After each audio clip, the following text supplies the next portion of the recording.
You are being judged. Double. I'm on fire. Patched up.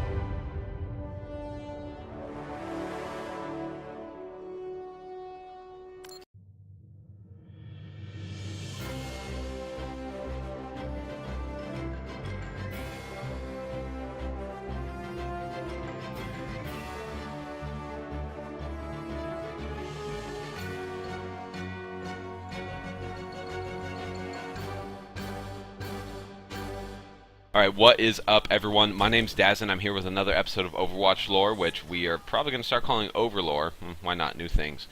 Speaking of new things, I'm sure you've noticed that the highlight reel's in the beginning this time. We're going to try it a little bit different. Probably put the highlight reel in the beginning.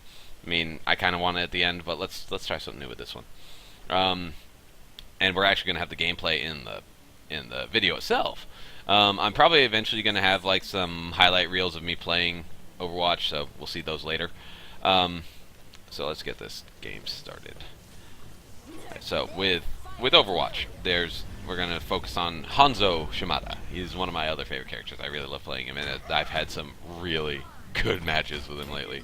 So let's start off with the Shimada clan itself. It was a clan of assassins that was established centuries ago. You know, kind of grew into a modern criminal empire with drug trade, arms trade, all the kinds of bells and whistles of typical Yakuza in the modern day. And I'm saying that, and that, would that be culturally insensitive? More than likely. Either way, so he's the oldest son of the current generation. His father was passing away, and the clan heads decided to pass on leadership to him once his father died. Now, he also has a younger brother, Genji, in the game, and this is a very important thing because this should be a two-part episode, as I've said. So when he succeeded his father after his father passed away, the clan heads were like, hey, your brother Genji, he's acting like a wild, crazy person, just partying all the time. You need to rein him in, teach him the ways of the family, get him back in the fold. Hanzo's like, okay, I think I could do that. But, you know, when he confronted Genji, Genji's too busy partying like good old Tony Stark, you know, before he goes Iron Man. And Genji's like, oh, hell no, playboy billionaire, not really philanthropist, but playboy billionaire, woo! And Hanzo's like, dude, this isn't cool, they're pressuring me here, and they get into a fight, and then Hanzo has to kill his brother. And the act of that broke his heart, and it kind of made him reject the whole family clan thing. He's just like, my dedication to the family has made me kill my only brother.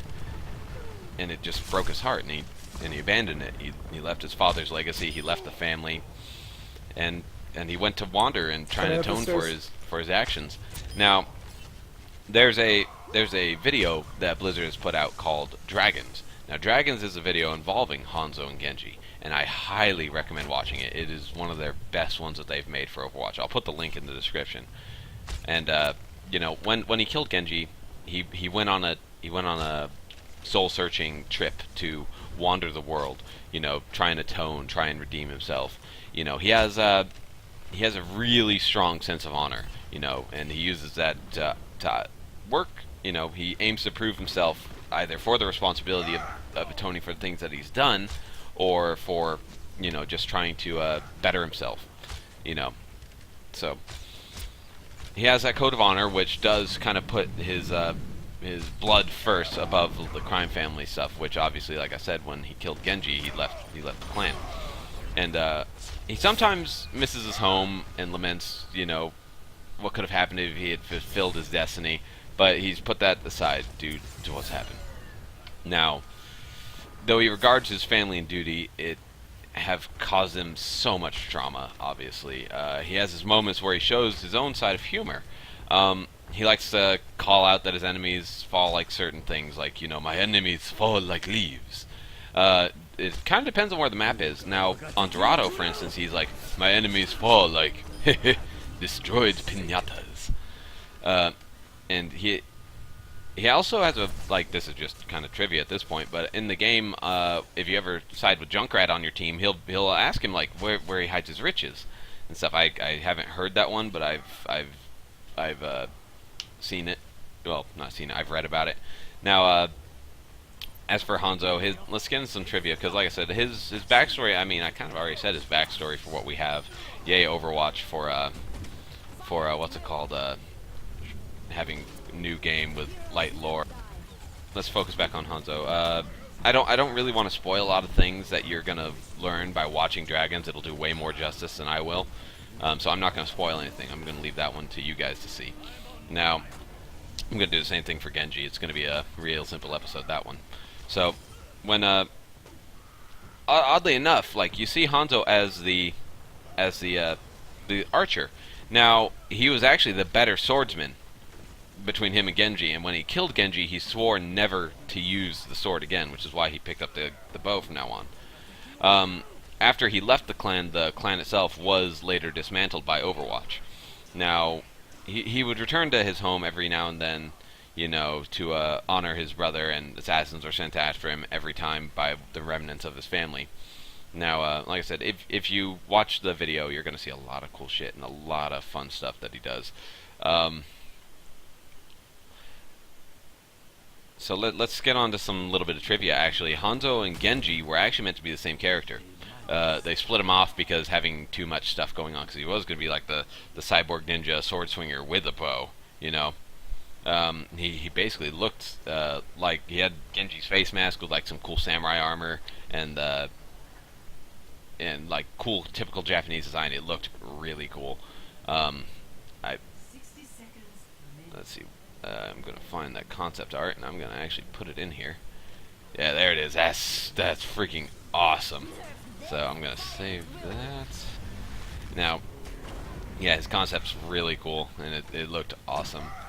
So let's get back to the topic at hand, though. I mean, Hanzo, he's a really tricky play style. You gotta focus on where those arrows, like when you're firing the bow, you'll see like the line with the reticle in the center. You know, you want to make sure that those things are lined up really well. The bottom one is going to be like if your enemy's really far off, you want to kind of aim upward because the arrow will trajectory down. His abilities are really cool. Like he's got that sonic arrow that will show you where the enemies are through walls as long as they're within proximity of the arrow. In the highlight, you saw it where you could see all the red outlines of people, and then I hit him with the ultimate, which Ryugatake no Guo, or however you say it. I'm terrible at that. It's best to kind of use that middle dot because it's like right in the middle range of close and long.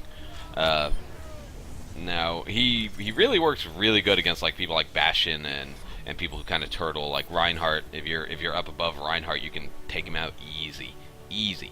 Now his Dragon Strike, his ultimate, it'll distract people. It'd be like, oh shit, there's Hanzo's ult, run away from the point, or you know, it'll go through walls. You can just kill everybody without even being seen. You know, like they didn't see. Well, I'm sure one of them saw me. That's why we saw the McCree try and kill me.